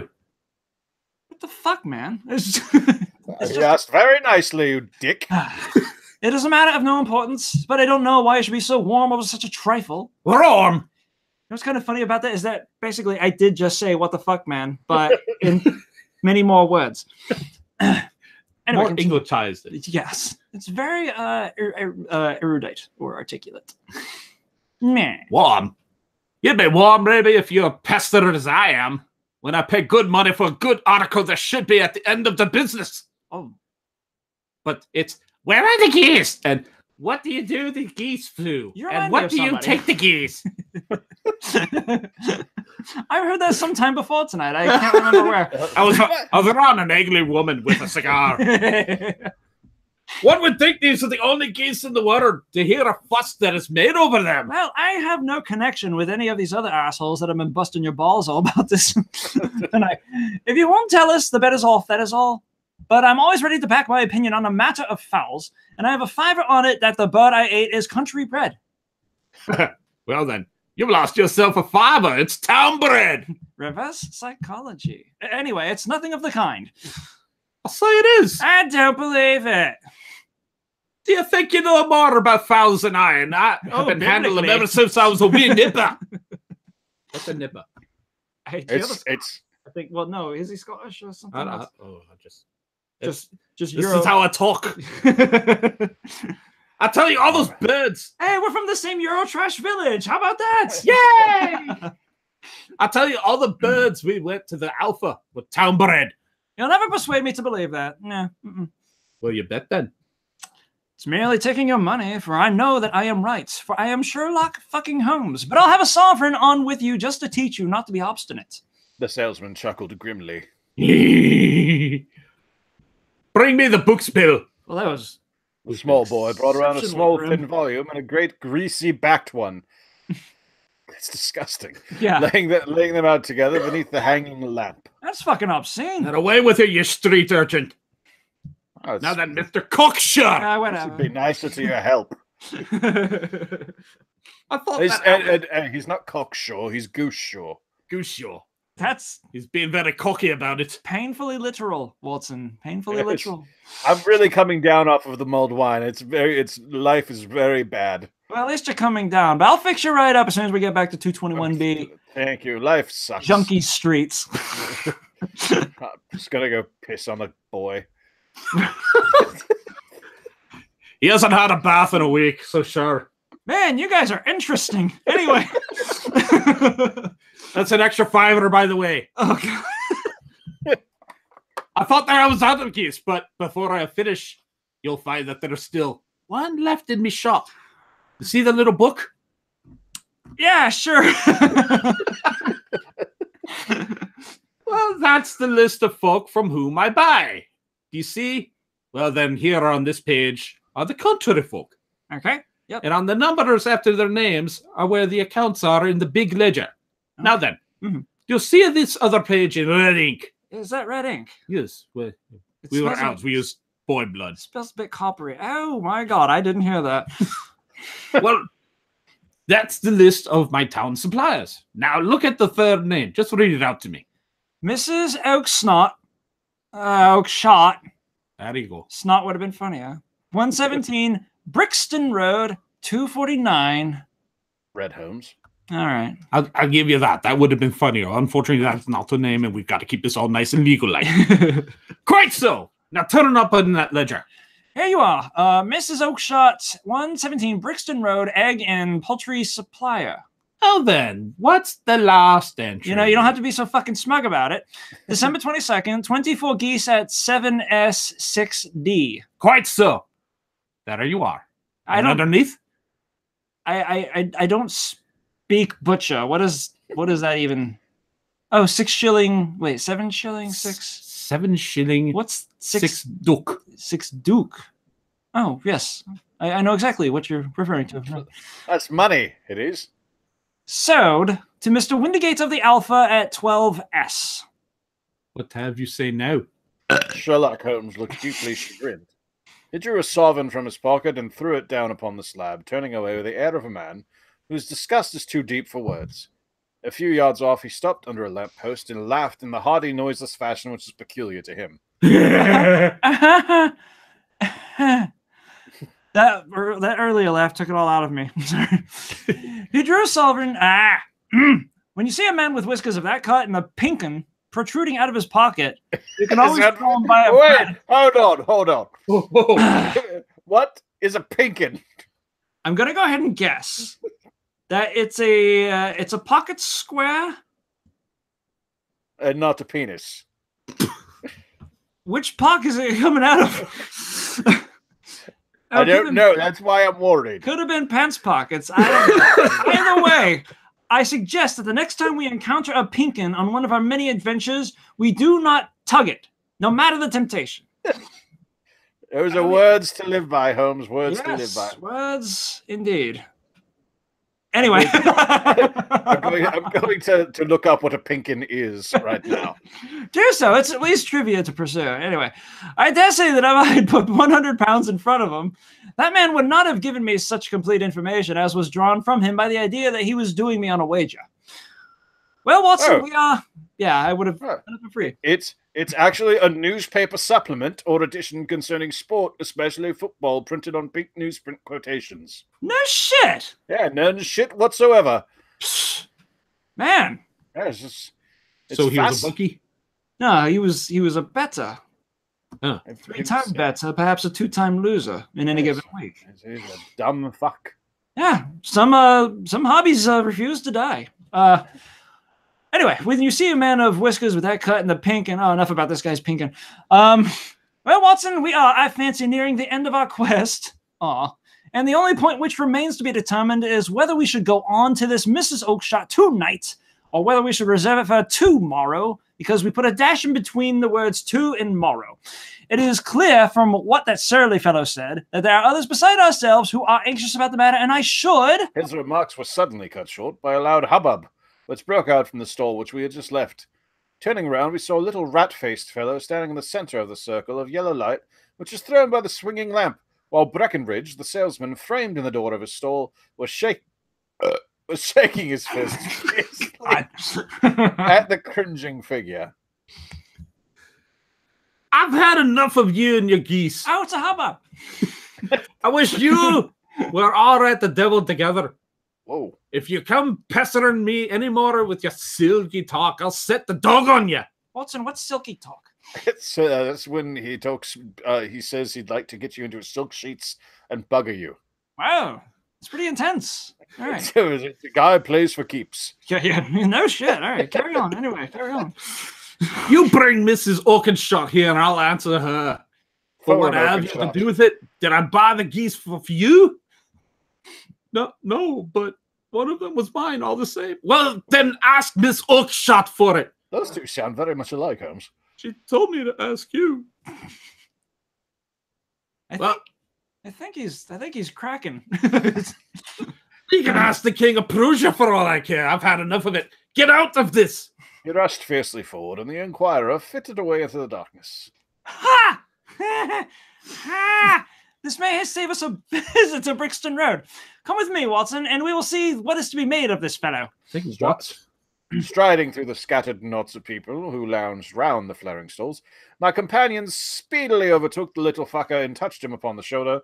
He sprang round, and I could see in the gaslight that every vestige of colour had been driven from his face. Who are you, then? What do you want? A will to live, mostly. But... for tonight. You will excuse me, said Holmes blandly. That's right, I did. But I could not help overhearing the questions which you put to the salesman just now. I think that I could be of assistance to you. Weren't you supposed to pull those lines out? Oh, who are you? How could you know anything of the matter? You are correct. Why is every voice I do Scottish? It's interesting because this lad started out as American. That's true. My name is Sherlock Holmes. Like, for real. It is my business to know what other people don't know. You fucking fucking mic drop, you little shit. But you can know nothing of this. Excuse me, but I know everything of it, because, I know everything. You're endeavoring to trace some geese, which was sold by Miss Oakshot of Brixton Road to a salesman named Breckenridge, by him in turn to Mr. Windigate of the Alpha, and by him to his club, of which Mr. Henry Baker is a member. Oh, sir, you are the very man whom I have longed to meet. This is when the stringed quartet started playing. The little man cried with outstretched hands and quivering fingers. I can hardly explain to you how interested I am in this matter.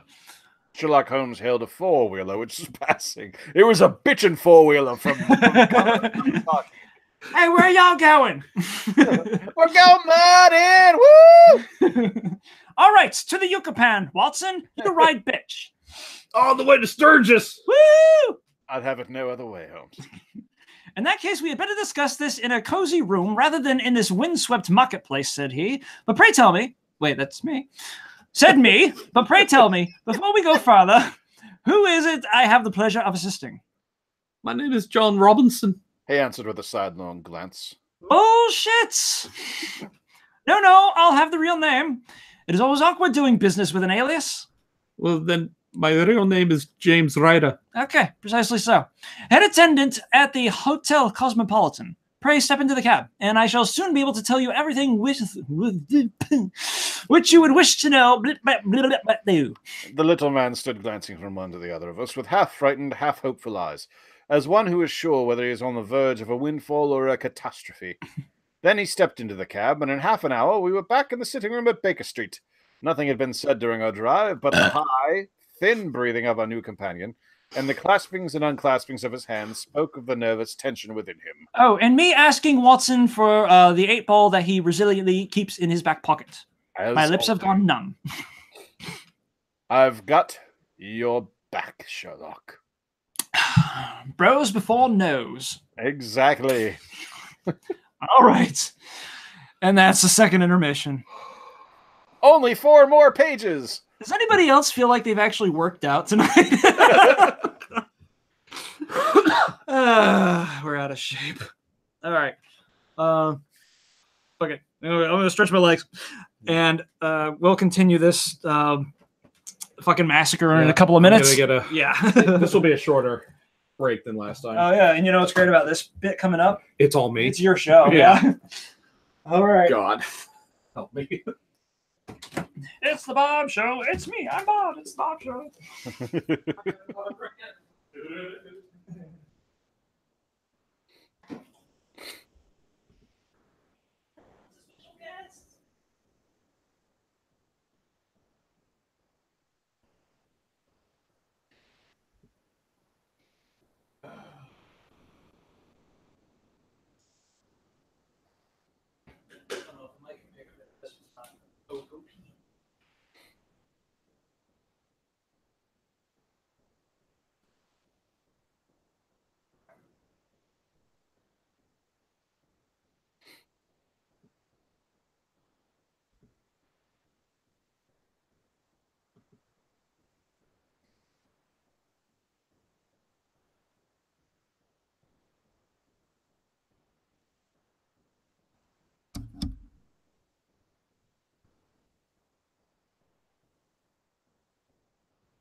You're right? Yeah.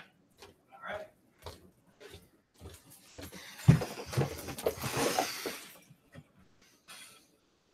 You take a shit in here or something? Why, do you smell it? Well, unless it's me. All right. Thought I scooped it up pretty well. Let's stick this pig. Oh, has Jay... I'm here. Oh, you're still there. Okay. Is it too cold to get up? No. I'm reading while you guys are doing stuff. I brought 3 bottles of water downstairs with me. So. Oh, you've done this before. That's right. Yep.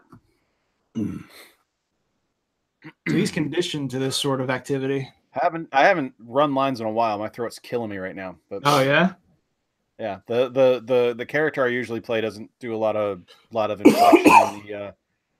Doesn't typically go deeper. There's nothing rubbing the vocal cords. Hmm. Oh yeah, you're not usually doing a voice. It's just you. What kind of range do you typically sit at? I'm usually right about here.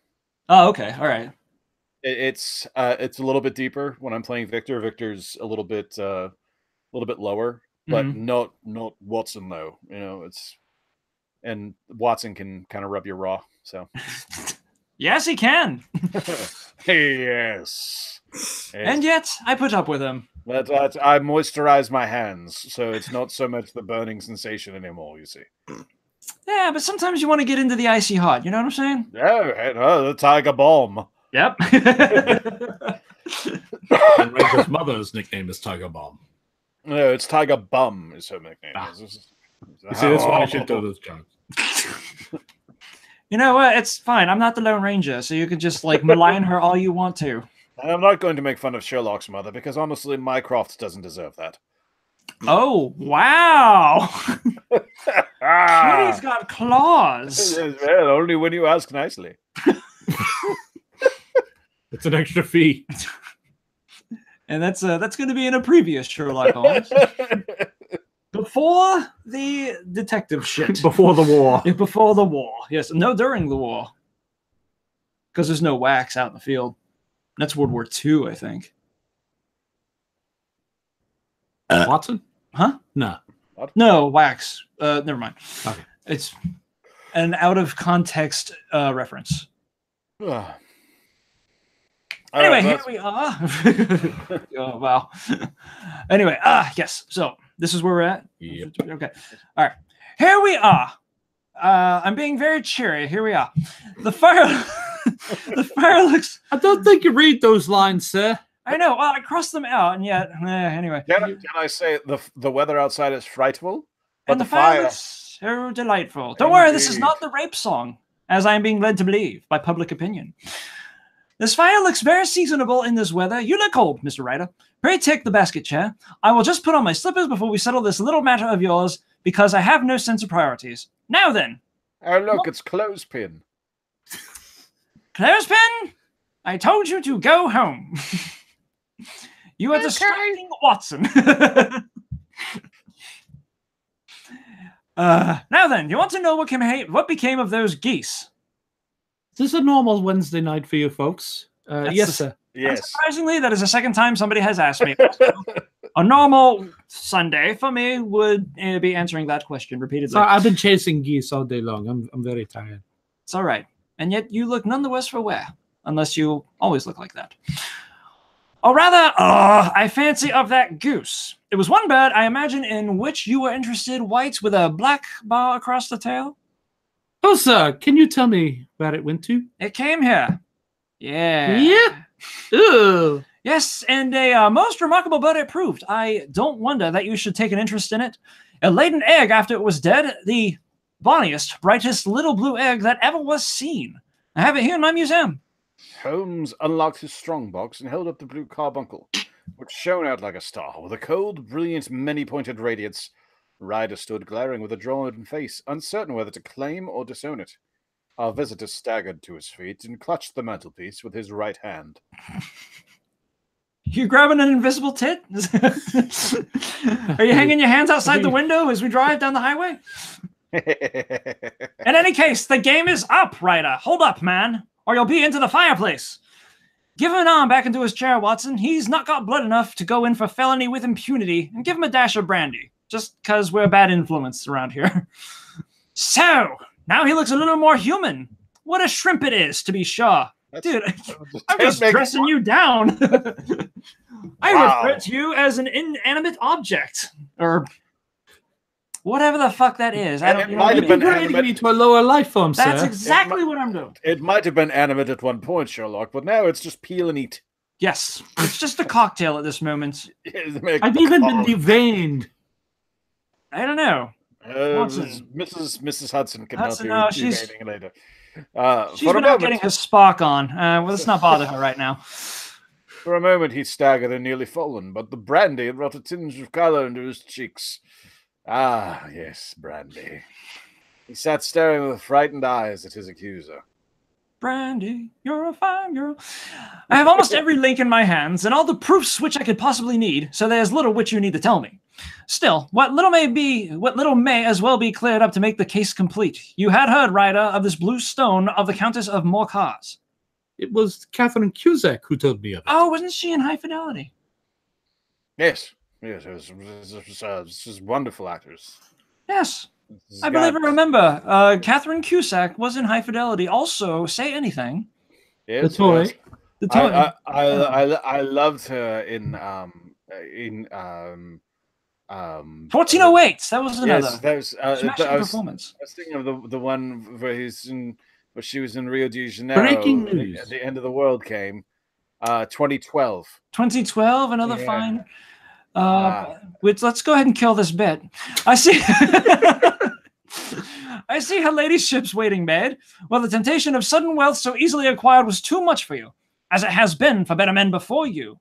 Semicolon. But you were not very scrupulous in the means you used. It seems to me, writer, that there is the making of a very pretty villain in you. Oh, that's very nice of you to say, Sherlock. He's a rather unattractive man, but to say he's pretty was a good way to build him up. Well, hey, I'm not going to cut, mince words.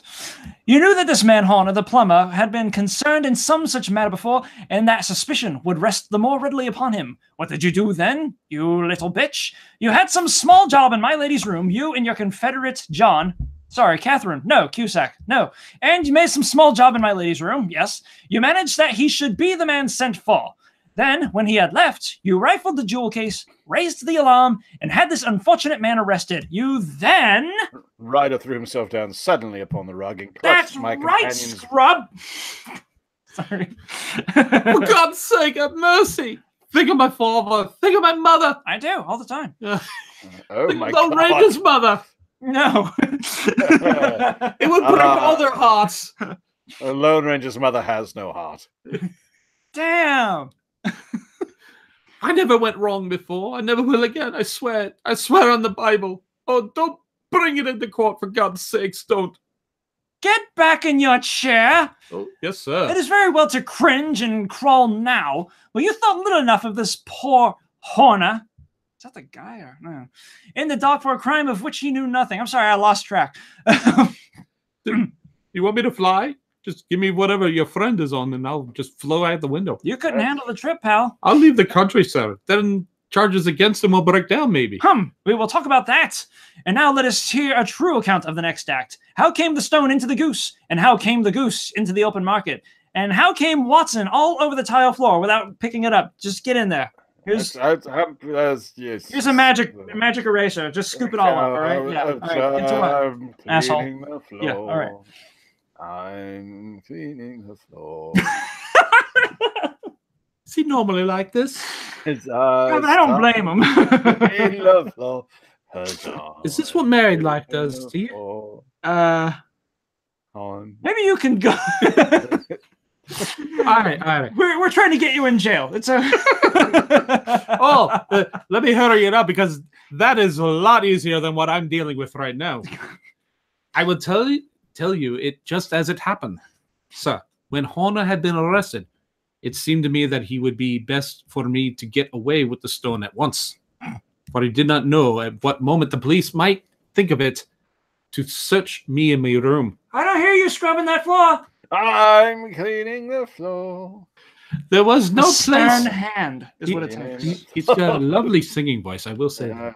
There was no place about the hotel where it'd be safe. I went out as if it was some mission. I made for my sister's house. She married a man named Oakshott, yes. Oakshott, and lived in Brixton Road. Clearly, it's Oakshott. I shit on the floor, and then I shit on the floor. Pardon me. This is great brandy you have, by the way. Thank you. On the floor. Over there, she fattened fowls for the market. My sister asked me what was the matter. I told her, I'm sorry, I cannot tell the story while he's singing over there. Could you ask your friend to either leave, go in a closet, shoot himself in the head? Whatever doctors do. What? I'm sure there's some heroin or something he can take to calm down. What do doctors do? Watson, go explore your own asshole and write about it in a journal. I'm a poet. I'll write iambic pentameter about it. Write about something. And yes. Okay.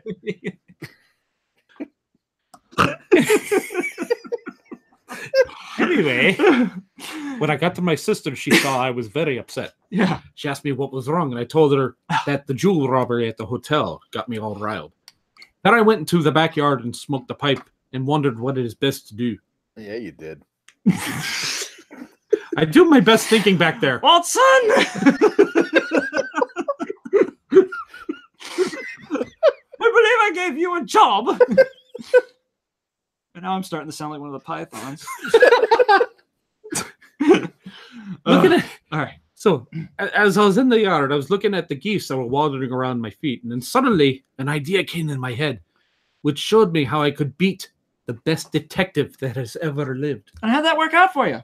Not too good so far. Not too good. No. I'm sitting in your home drinking your brandy. Right, well, okay.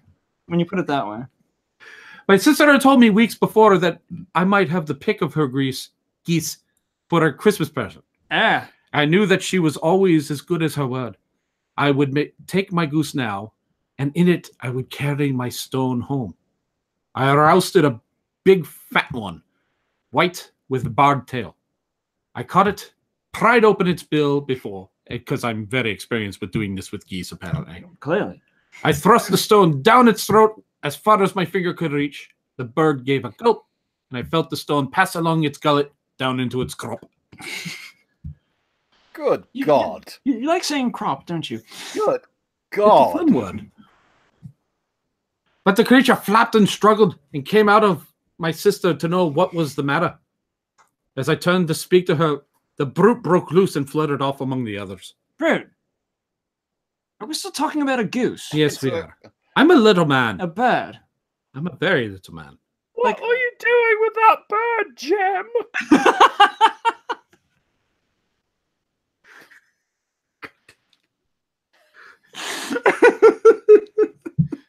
I'm sorry, my sister doesn't sound anything like that.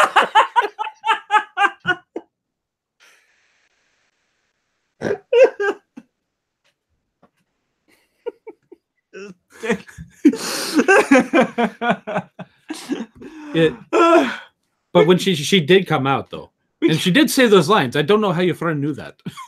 He's very insightful. Yes, he is. Apparently, very perceptive. He does voices too. He'd be very entertaining Wednesday nights. Yeah. Again, it's a Sunday. I know.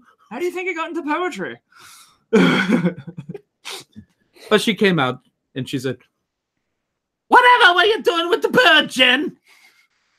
Well, you said you'd give me one for Christmas, and I was feeling which one was the fattest. Oh, just as you like. Which is it you want, then? I'll have a very angry family. Right in the middle of the floor. Is she coming into her hormone shots or something? She's middle age, there's heat stroke or heat flashes. God. Oh, very well. Kill it and take it with you. Oh, that's not Graham Chapman at all. No, that was your John Cleese, I think, right? That was closer to John Cleese. Yeah. Or Terry Gilliam, maybe. Terry Jones, excuse me. Terry Jones, yeah. Yes. Gilliam would just be like, I'm from Kentucky. Anyway. All right. I did what she said, Mr. Holmes. I carried the bird all the way back. I got a knife, and I opened up the goose. This is perfectly normal for 1800 to London. Clearly. My heart turned to water, for there was no sign of the stone. I knew that some terrible mistake had occurred. I rushed back to my sister's and hurried into the backyard. There was not the bird to be seen there. Where are they all, Maggie? Gone to the dealers, Jen. Which dealers? Breckenridge of Covent Garden. But there was another with a barred tail, the same as the one I chose? Yes, Jen. There were two barred-tailed ones. I could never tell them apart. Sorry. Well, then, of course, I saw it all. And I ran off as hard as my feet would carry me to this man Breckenridge. But he had the sword the lap all at once, and not one word would he tell me as to where they had gone. You heard him yourselves tonight. And now, I myself am a branded thief, without ever touched the wealth for which I sold my character. God help me! God help me. Well, that's what I can do. He burst into convulsive sobbing like a bitch, his face buried in his hands. Blah, blah, blah, blah, blah, blah, blah, blah. There was a long silence, broken only by my snickering and his heavy breathing. That was quite theatrical, yes. And by the measured tapping of Sherlock Holmes' fingertips on the edge of the table. Then my friend rose and threw open the door. Get out! What? Sir? Oh, heaven bless you. Yeah, no, just shut up. Get the fuck out. And no more words were needed. There was a rush. I clatter upon the stair with the bang of a door and the crisp rattle of running footfalls from the street. After all, Watson, said Holmes, reaching up his hand for his clay pipe. The hobos will reach him before he gets to the court of assizes, and I'm not retained by the police to supply the deficiencies. If Horner were in danger, it would be another thing. But this fellow will not appear against him, and the case must collapse. I suppose that I am committing a felony, but it is just possible that I am saving a soul. This fellow will not go wrong again. He is too terribly frightened. Send him to Now jail. It's jail, isn't it? Right? Yes, it is jail, even though it's spelled stupidly. Yeah, right. So it's pronounced with a G, not a J. Yeah, it'd be like if I was to give you a Christmas gift and I said, "Here, have a Christmas gift." You would slap me in my stupid fat face. Yes, and I would never talk to you ever again. Oh, exactly. Is it peanut butter? It doesn't matter if the creator or the architect of the jail or the gowl says it's pronounced jail. He's still wrong. Yes, exactly. Yes. Besides, he was probably just fucking with everybody. You know how jail architects are. Yes. Anyway, you make him a jailbird for life. Besides, it is the season of forgiveness. Yes. Yes. Yes. Morals. You never forgave me when I took a shit in the roof. That's because you don't deserve it. I'm sorry. Chance has put in our way a most singular and whimsical problem, and its solution is its own reward. Reward. I'm fucking from Jersey suddenly. If you will have the goodness to touch the bell, Watson, ring my bell. Ring my bell. We will begin another investigation in which also a bird will be the chief feature. Of course, another bird. Wonderful. As long as Clothespin can help us out again. Fucking A. Ask him to come along. I'm feeling charitable. It's Christmas, Watson. It's motherfucking Christmas. I apologize greatly for taking the shit upon the floor in the parlor. No worries. You'll clean it up tomorrow. Yes, I will. And I sang a lovely song about it. I know. I know. But that's... Sorry. What? Is that me? Is that me? I'm doing that? Oh, I don't know. Oh, okay. All right. Oh, yeah. I remember. Okay. But that is a case for another day. To those who stayed after the intermission, we, the Cretans Guild players, thank you in being a most gracious and wonderful smelling audience. We wish you the happiest of tidings for the end of 2018. And remember, if you're of a mood for mindful misdeeds this holiday season, stay leeward of London and don't fuck with Sherlock Holmes. Finn. Yay! Oh man, we are going to get sued by the Conan Doyle estate. No. Public domain. Public domain. Oh. Yeah. That's why. That's when I wrote this. When that story hit. Nice. Because I know that no matter how badly we butchered and completely scrubbed it clean of any dignity or whatsoever, any cultural worth, Conan Doyle couldn't come after us. Well, his estate, I don't think. If he came after us, he can have everything he. Yes. Yeah. Absolutely.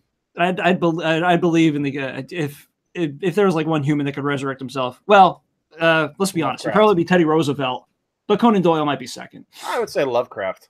Lovecraft? I don't know. He seemed a bit slight of constitution to me.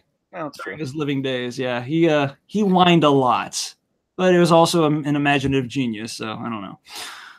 D.B. Cooper. D.B. Cooper is not dead. I agree. Yes. Even though he's probably about 93 years old by this point. It has two bad lugs. D.B. Cooper could be John Aston, who is not dead yet. Samwise Gamgee? No, that's Sean Aston. That's his. No, is that his kid or his grandkid? That's his kid, I believe. That's his adopted son. Wait, yeah, okay. No, the first Gomez Adams. Oh, is not dead. Oh, which means he outlived one and is doing considerably, arguably better than the third. Anyway, There's a little bit of nerd or not for you in this show, which was not supposed to be nerd or not. Anyway, okay, that's it. I'm fucking tired. Yep. That was so fun though. I'm glad we got around to that eventually. Me too. It should become an annual thing. We should make it worse every year. Oh God. Can we? Oh yes. Can we make it worse? Oh yes. All right, we're gonna have to try like hell next year then. Yeah, next year there should be costumes. Should it be the like? I want to see Bob doing costume changes into his 4 characters. Oh shit, that'd be massive. Like for the 3rd act, you could just do a Victor Victoria thing, where one half of you is in a dress, the other half of you is in. Yep, exactly. Yeah. I want this to happen. Yes. All right. Pencil that shit in. We're gonna start drafting up a budget in a couple of weeks here. But in the meantime, we're on fucking vacation. Yes, we yep. Yes. And I'm gonna start mine like right now. Merry Christmas, Cretan's Guild followers and listeners and all that stuff. Thank you for watching the adventure of the Blue Carbuncle. And happy holidays, happy new year, and we'll see you guys in 2019. And good tidings to all, and remember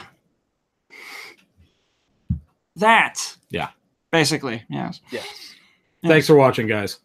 Watson. Hope you enjoyed it. The game is afoot. #clothespin.